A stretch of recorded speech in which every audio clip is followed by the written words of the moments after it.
The crystal flute slipped from my grasp, shattering on the polished marble floor. Everyone at the annual company gala turned, but my gaze was fixed on Frank, whose hand was still on my hip as Ethan watched, pale and unmoving, across the crowded room. Frank smirked, tightening his grip. "Looks like you made your choice, sweetheart," he murmured, loud enough for a few to hear. I screwed it up, didn't I? The best thing I ever had. Sitting here, the words taste like ash, 29 years old, a woman grown, and I managed to lay waste to the one good, steady thing in my life. It wasn't an accident. No. It was a deliberate march, a slow unraveling I watched happen, helpless, like some stranger was pulling the strings. Ethan Miller, 6 years engaged. He was my rock. Always had been. A safe harbor after the storms I'd been through in my early 20s. He'd taught me what it meant to trust, to have a quiet, steady hand to hold on to. He owned the local hardware store, the one his father had before him, and he knew every bolt, every screw, every person who walked through the door. His hands were calloused from work, his laugh was easy, and he never once made me feel like I wasn't enough. He was the kind of man you built a life with, the kind you introduced to your parents and they just nodded, pleased. Solid. That's what he was. Before Ethan, there was Frank Hayes. College, a lifetime ago, or so it felt. Frank was all sharp edges and careless charm. A wildfire. We burned bright and fast. Then he cheated. Married someone else. Less than a year after we broke up. It ripped me apart, left me hollowed out for years, wondering what was wrong with me, why I wasn't enough. Ethan was the one who pieced me back together. Patiently. Carefully. Like putting shattered glass back into place. He showed me what true loyalty looked like. Still, a tiny part of me, a small, cold knot in my stomach, remained untrusting. Not of Ethan, never of Ethan, but of the world, of men, of myself. Life with Ethan had a rhythm, predictable, comfortable. We had the wedding venue booked for next spring, the caterer lined up, even picked out some songs for the first dance. Everything was set, moving forward, an easy current carrying us toward a future I believed in. Then, Frank walked into my office. He was my new boss, new head of creative at the fashion company. I nearly dropped my coffee mug when I saw him standing there. His smile just as crooked, his eyes still holding that glint of something dangerous. He hadn't changed, not really. Taller, maybe, a little more settled in his expensive suit, but the same magnetic pull. He looked at me, really looked at me, and I felt that old wound reopen, raw and exposed. All those insecurities I thought Ethan had healed, they came flooding back. Was I still attractive? Was I still the woman he'd left behind? Did he regret it? The questions were stupid, pathetic, but they burrowed deep. It started subtly. Harmless flirting in the studio, a shared laugh that stretched a little too long. Then late nights at the office, collaborating on a new campaign, just the two of us. It was easy to justify. Work, after all. Then it was drinks after work. Just one, to unwind. Then another, his hand on my arm, his voice low, remembering things only we knew. The air between us thickened, heavy with unspoken history. One night, after too many martinis, his lips were on mine. It wasn't gentle like Ethan. It was hungry, demanding, and it felt like falling off a cliff. The affair began, a dark, pulsing secret that quickly consumed me. I hated myself for it. Every minute of it. The lies I told Ethan, the way I snuck around, the cheap thrill mixed with overwhelming shame. Maybe I wanted to prove something to Frank, that I was desirable, that I could still hold his attention, even if it meant destroying everything else. Maybe I wanted to undo the past, rewrite his rejection. It was a pathetic, futile endeavor, and I knew it. Months passed like this, a blur of stolen moments and frantic cover-ups. I became a master of deception, my own paranoia, my constant companion. Every phone call felt like a trap. Every unexpected knock on the door sent a jolt of terror through me. The guilt was a physical weight, pressing down on my chest, making it hard to breathe. My relationship with Ethan began to fray. I pulled away, started finding excuses to stay home or pick fights over nothing. He noticed. He asked if everything was all right. I said yes, smiling too wide. I grew irrationally jealous of him, of his steady nature, of the life we were supposed to have. I resented his goodness, his innocence, because it made my betrayal all the more monstrous. Deep down, I think a part of me wanted to be caught, wanted the truth to explode, just to end the constant ache of the lies. Now the company party looms, a week away. I'd told Ethan to pick out his best suit.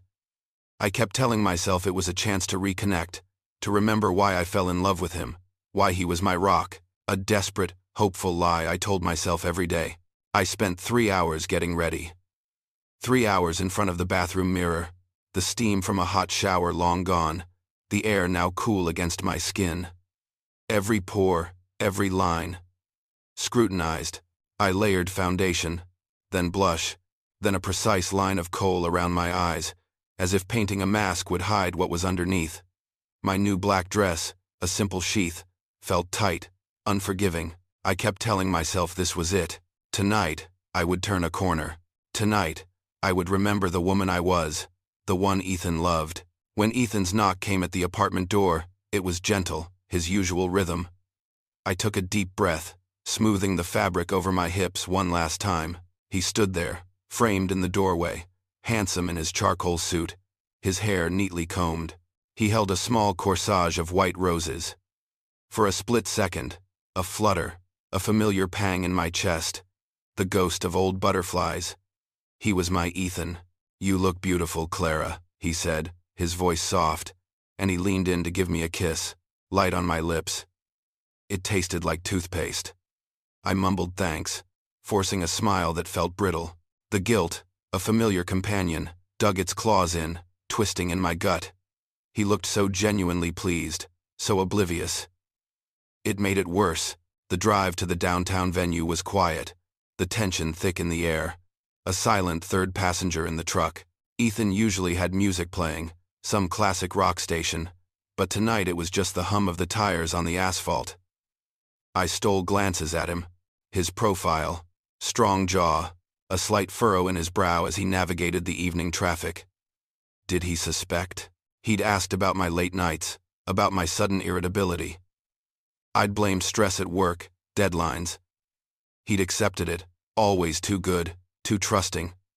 I wanted to tell him, wanted to pull over, spill it all out, beg for forgiveness right there on the shoulder of I-94. But I was a coward. Always had been, I realized. The ballroom of the Grand Hotel was already crowded, a shimmering sea of suits and dresses, laughter echoing off the high ceilings. I pasted on a fake smile, the kind that didn't reach my eyes, and led Ethan through the throng, my hand firmly on his arm. The air was heavy with perfume and expensive champagne. The clinking of glasses a constant backdrop. My eyes scanned the room, almost involuntarily, searching. And there he was. Frank, center of a small circle of people, holding court, his laugh a little too loud, his movements a little too expansive. He had that way about him, drawing people in, making them feel like they were the most fascinating person he'd ever met. His head was thrown back as he laughed at something someone said. Then he turned, his eyes sweeping the room. They landed on me. Across the expanse of the crowded floor, our gazes locked. A flicker, an understanding, passed between us, swift and cold. He offered a slight nod, almost imperceptible to anyone else, then an infuriatingly sexy smirk. It was a challenge, a secret he knew I shared. And I felt a hot flush creep up my neck. I yanked my eyes away, focusing on a crystal chandelier hanging overhead. I tightened my grip on Ethan's arm, my knuckles white. "Let's get a drink," I said, my voice a little too sharp. I could really use one. I tried to steer him toward the bar, wanting to put as much distance between Frank and us as possible, to lose myself in the crowd. We'd barely taken 2 steps when his voice, booming and entirely too familiar, cut through the din. "Clara, there you are, darling. I've been looking all over for you." I froze. Every muscle in my body locked. Beside me, I felt Ethan stiffen, his casual posture gone rigid. My heart hammered against my ribs, a frantic bird trapped in a cage. Slowly, unwillingly, I turned, my smile now completely gone. My face, I prayed, a blank mask. Frank, still smiling, began to walk toward us. Frank sauntered toward us, a predator moving through the herd. He was wearing a midnight blue tuxedo, tailored to perfection, the silk lapels catching the light. Every movement exuded an easy confidence, a sense of belonging in this opulent room. When he reached us, he stopped, his smile wide and disarming, then extended a hand toward Ethan. "Frank Hayes," he said, his voice smooth, warm, utterly believable.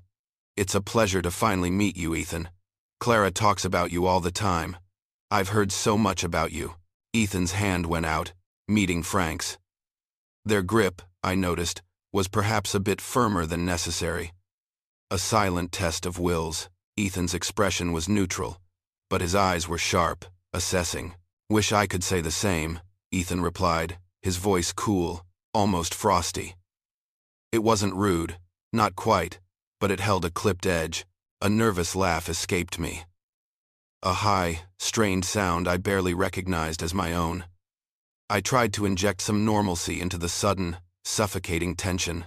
"Ethan, this is Frank, my boss, the one I've mentioned."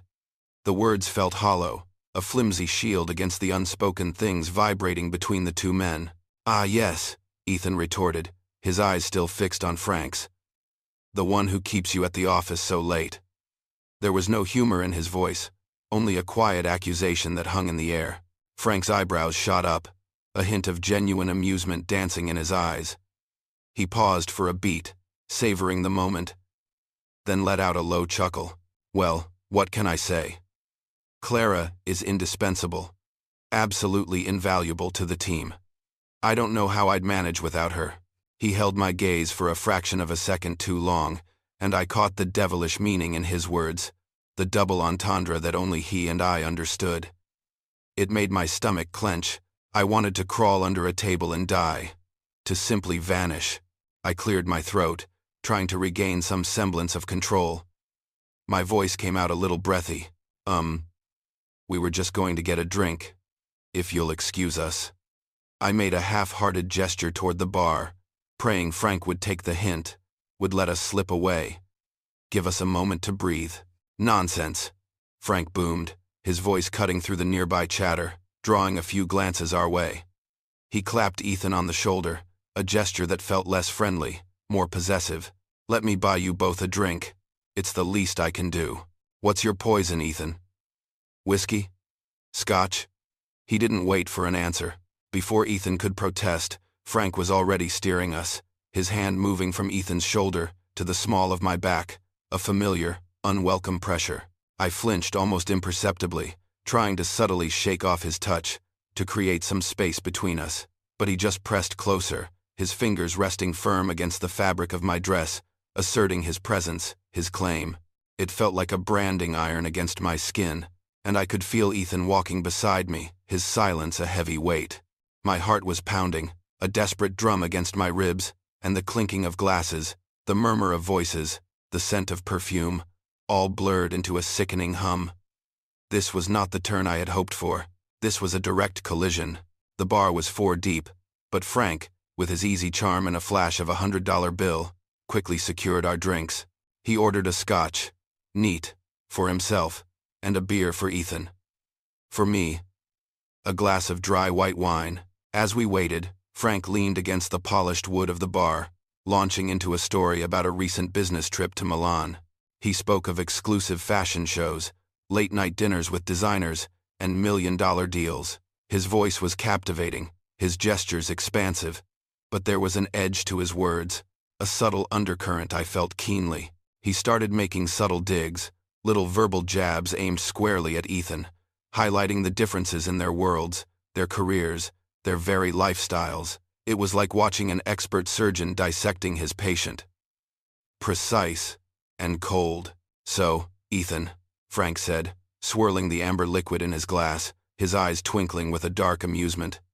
"Clara tells me you work in IT. That must be interesting. The way he said interesting made it sound anything but. It was a dismissal, wrapped in a thin veneer of politeness. Ethan's jaw clenched. I saw it, the muscles jumping. He took a long swallow of his beer, then set the glass down with a soft thud. "It pays the bills," he replied, his voice flat, devoid of emotion. He wouldn't rise to the bait. Not yet. He was too disciplined for that. "I'm sure it does," Frank replied with a patronizing smile that didn't quite reach his eyes. Though it must be hard, watching Clara jet off to Paris and Milan, rubbing elbows with the creative elite, while you're stuck behind a desk, managing servers. He paused, taking a slow sip of his scotch, letting the words hang in the air like smoke. I wanted to disappear. The floorboards, the marble, anything that would swallow me whole. This was my worst nightmare coming true. Unraveling right before my eyes, the careful facade of my life, the stable, safe life I had with Ethan, was being stripped away, layer by agonizing layer. "Frank, please," I started, trying to inject some firmness into my voice, but he just steamrolled over me, his gaze still fixed on Ethan. "You know, I've always admired men who are secure enough to let their women outshine them," Frank continued, leaning in slightly, his voice dropping conspiratorially, though still loud enough to be heard over the background chatter. "It takes a special kind of confidence to play second fiddle, doesn't it?" His eyes were burning, daring Ethan to react, to show weakness. Ethan's face flushed red, a deep, angry crimson that spread from his neck up to his temples. His hands, which had been resting loosely on the bar, clenched into fists, the knuckles turning white. I saw the storm brewing in his eyes. The quiet rage that had been building since Frank first called my name. He was a patient man, Ethan, but there was a limit to everything. "Frank, that's enough," I said, my voice firmer this time, cutting through the thick air. I gripped Ethan's arm, trying to ground him. "Ethan's job is just as important as ours. It's stable. It's dependable. It takes skill." Frank cut me off again, a dismissive wave of his hand. His smile was back, dripping with false sympathy, his eyes still fixed on Ethan's burning face. "Oh, of course it is, darling. I'm sure Ethan's work is very necessary. Very foundational. Though I can't help but wonder if he ever feels a bit inadequate. I mean, here you are, Clara, at the cusp of global fashion, rubbing elbows with the elite of the industry, while he's what, fixing printers, changing toner cartridges?" He chuckled, a low, mocking sound. I saw it, plain as day. Something snap in Ethan's eyes. The quiet patience, the steady control, vanished in an instant, replaced by a raw, furious glare. Before I could even fully register the change, before I could grab him again, he was moving. He took a single, powerful step forward, closing the distance between them, getting right in Frank's face. "Listen here, you smug bastard," Ethan growled, his voice low, guttural, a sound I'd never heard from him before.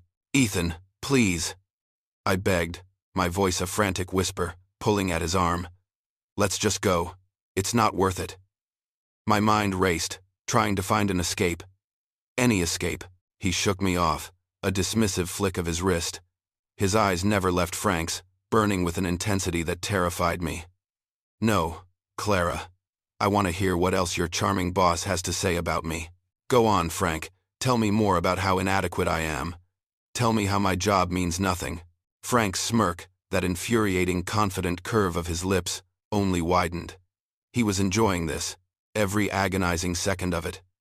He had Ethan exactly where he wanted him. Now, there's no need to get defensive, Ethan," Frank purred, his voice dangerously calm. "I'm merely pointing out the obvious. It must be difficult being with a woman so clearly out of your league. I mean, look at her."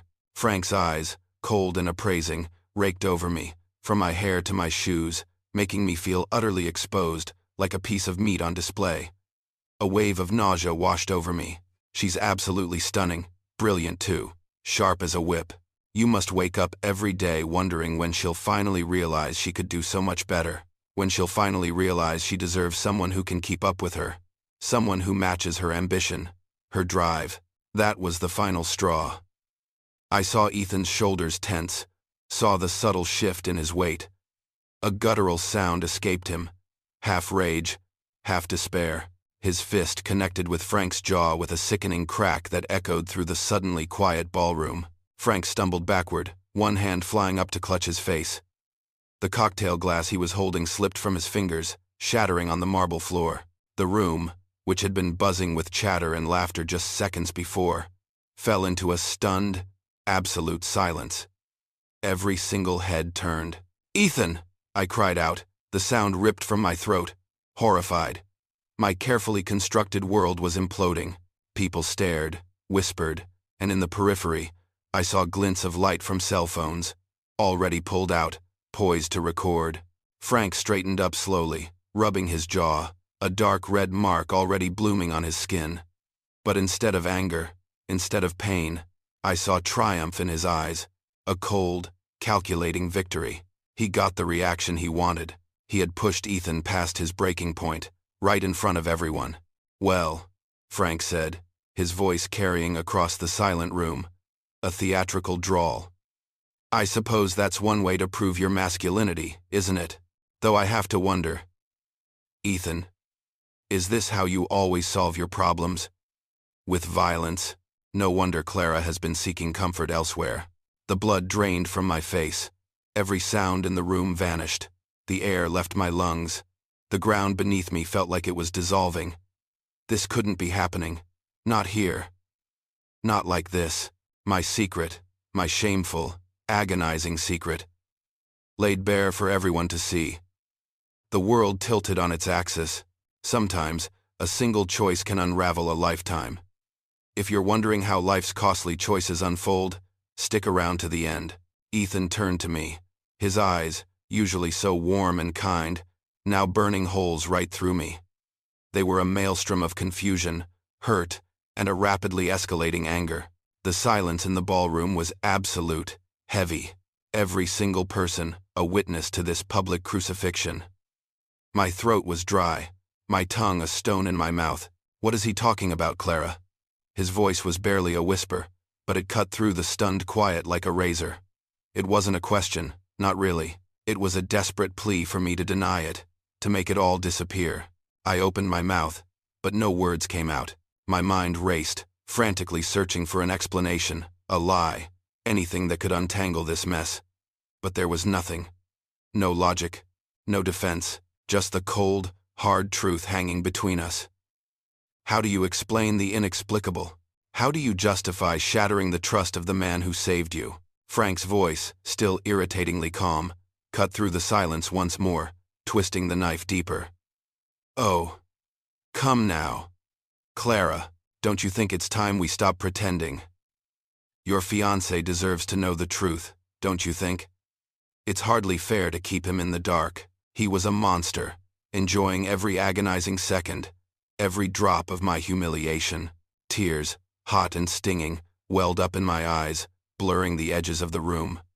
I looked at Ethan, watched as the realization, slow and horrifying, dawned on his face. The confusion faded, replaced by something hard and ugly. His eyes, fixed on mine, were now filled with an unbearable pain, a deep, profound betrayal. It was the worst thing I had ever seen. "Ethan, I am so sorry," I choked out, the words catching in my raw throat. "I never meant for this to happen. It didn't mean anything, I swear. It was a mistake, a terrible, terrible mistake." But even as I said it, the words felt weak, inadequate, a pathetic attempt to mend something fundamentally broken. It was too late. The hurt in Ethan's eyes, that brief, agonizing glimpse of his shattered heart, was quickly replaced by cold fury. His face hardened, every line becoming sharper, colder. He looked from me to Frank, then back again, his gaze lingering on my face as if he were seeing me for the first time, or perhaps for the very last. His voice, when he finally spoke, was low and dangerous, each word carefully measured. "How long?" I couldn't bring myself to answer. My shame was a suffocating blanket, pressing down on me, stealing my breath.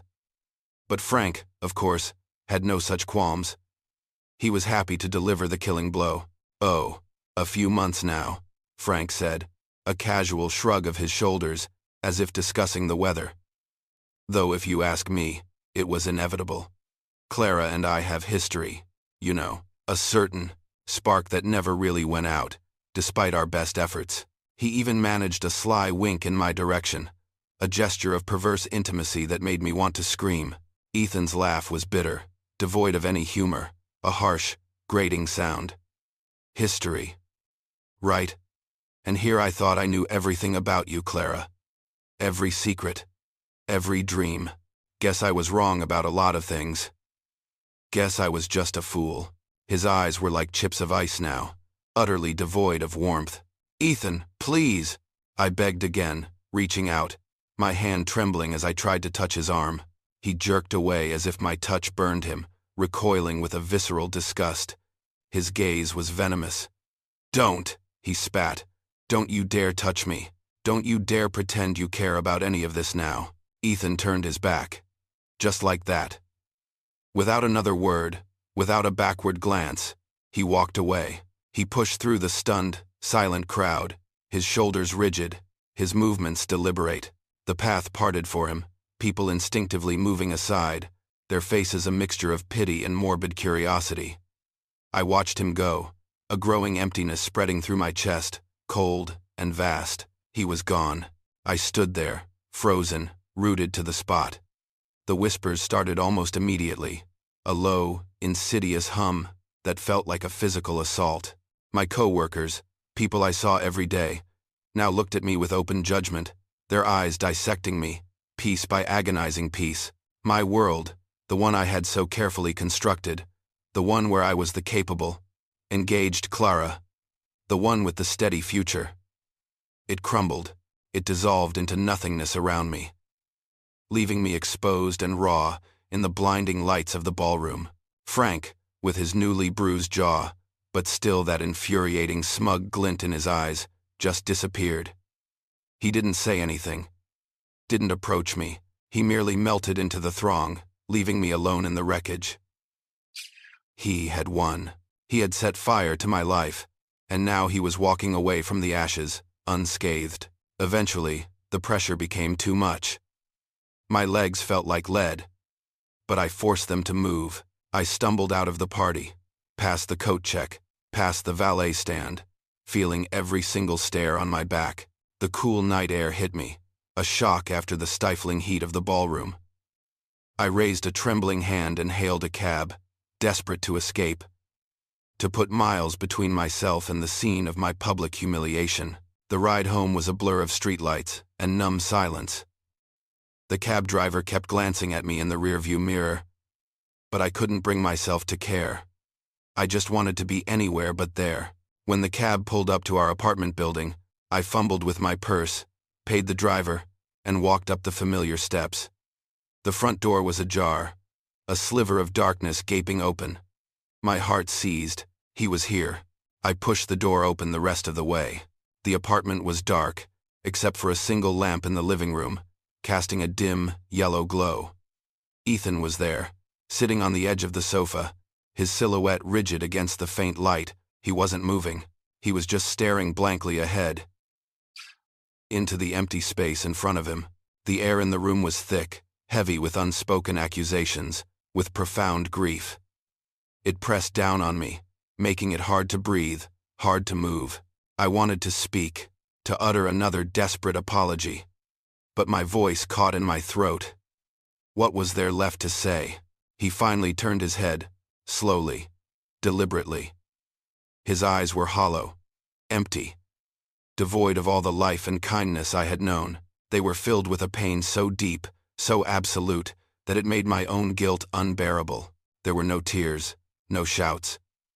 Just a quiet, devastating disappointment that was far worse than any rage. "Tell me everything," he said, his voice raspy, a dry, cracked sound. "From the start. Don't you dare leave anything out this time. Every single detail. I want to hear it all." The words spilled out of me, a torrent of shame and regret, punctuated by gasps and choked sobs. Tears streamed down my face, hot and relentless. I told him everything, the loneliness I'd felt, even with him, the insidious way Frank had re-entered my life, bringing with him the ghost of our past, making me feel desirable in a way I hadn't realized I was missing. The weakness, the desperate attempts, I swore, to end it, to pull back, only to be drawn in again. I didn't spare myself, laying bare the pathetic needs, the moral compromises, the slow, steady erosion of my own integrity.